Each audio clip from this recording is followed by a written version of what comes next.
안녕하세요. 오늘은 reply라는 단어 한번 제대로 파헤쳐 보겠습니다. 우리가 그냥 답장하다라고만 알고 있잖아요. 근데 사실 그 안에 숨겨진 미묘한 뉘앙스들이 정말 많거든요. 오늘 저랑 같이 reply를 완벽하게 마스터해봐요. 자, 본격적으로 시작하기 전에 오늘 우리가 어떤 순서로 공부할지 한번 볼게요.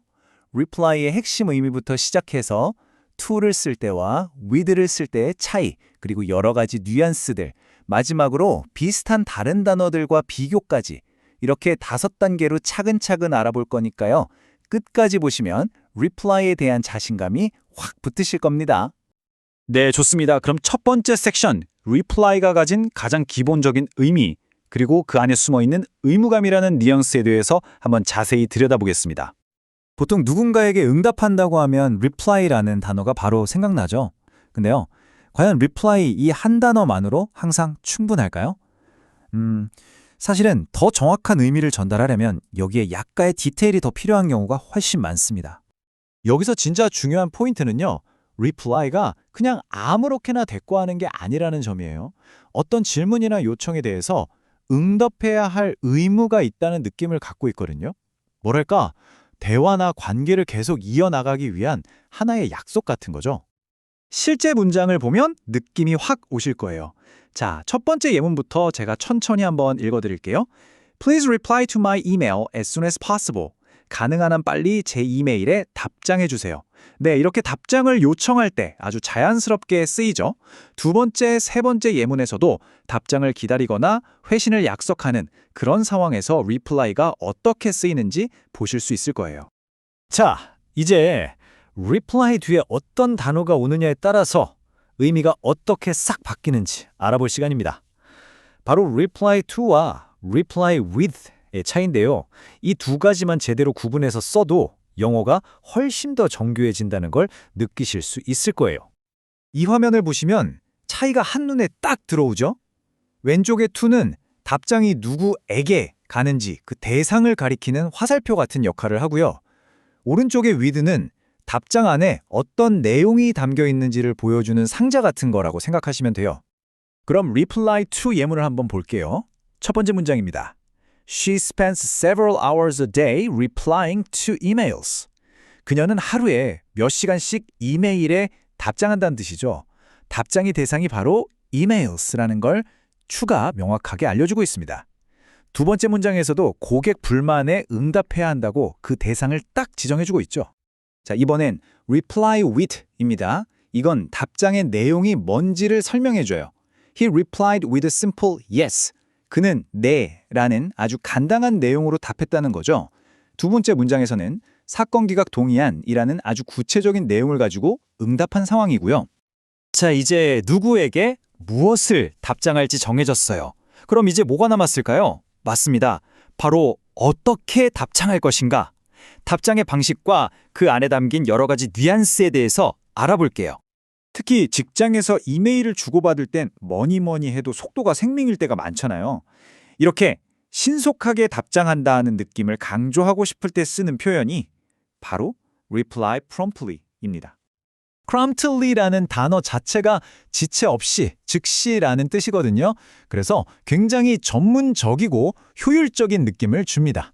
예문에서처럼 고객 서비스 팀이 즉시 답장을 약속한다거나 판사가 즉각적인 응답을 요구하는 것처럼 좀 격식 있고 긴급한 상황에서 아주 유용하게 쓸 수 있어요. 그럼 반대로 답장을 해야 하는데 안 했을 땐 어떻게 표현할까요? 이럴 때 사용하는 표현이 바로 fail to reply입니다. 말 그대로 답장하는 것에 실패했다는 거죠.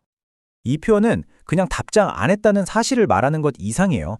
마땅히 해야 할 의무를 다하지 못했다는 부정적인 뉘앙스가 강하게 담겨 있거든요. 그래서 좀 무책임해 보이거나 심지어 상대방을 무시하는 것처럼 느껴질 수도 있어요. 예문처럼 She failed to reply to the invitation이라고 하면 그냥 답장을 안 한 게 아니라 답장을 안 해서 뭔가 중요한 기회를 놓쳤다는 아쉬움까지 전달되죠. 가끔은 그냥 간단하게 네 또는 오케이 한마디로는 부족할 때가 있잖아요. 그쵸? 뭔가 좀 더 상세하고 자세한 설명이 필요한 답장을 해야 할 때가 분명히 있습니다. 이럴 때 아주 딱 맞는 표현이 바로 reply in detail입니다. 상세하게 답장하다라는 뜻이죠. 이 표현을 쓰면 내가 뭔가를 대충 얼버무리는 게 아니라 아주 꼼꼼하고 투명하게 정보를 제공하겠다는 의지를 보여줄 수 있어요. Please reply in detail to all the questions 라고 하면 모든 질문에 하나도 빠짐없이 아주 상세하게 답변해 주세요 라는 의미가 되는 거죠. 자, 이번에는 우리한테 정말 익숙한 답장에 대해 알아볼게요. 아마 여러분 이메일함에 들어가 보면 이런 답장 정말 많이 와 있을걸요? 네, 바로 자동 응답 메시지입니다. 여기서 핵심은 뭘까요? 네, 이 답장은 사람이 직접 쓰는 게 아니라 시스템이 자동으로 보내준다는 점이에요. 보통 내가 휴가 중이라서 자리를 비웠을 때나 당신이 보낸 메일이 잘 도착했습니다라고 확인시켜주는 용도로 많이 사용되죠. 바로 이런 메시지. 다들 한 번쯤 받아보셨죠? Thank you for your email. I'm currently out of the office and will reply upon my return. 메일 보내주셔서 감사합니다. 저는 현재 자리에 없어 메일 확인이 어렵습니다. 돌아오는 대로 바로 답장 드리겠습니다. 이런 내용의 전형적인 부재중 자동응답 메시지예요. 이 개념을 설명하는데 이보다 더 완벽한 예시는 없겠네요. 자, 드디어 마지막 단계입니다. 우리가 reply를 정말 제대로 완벽하게 사용하려면요.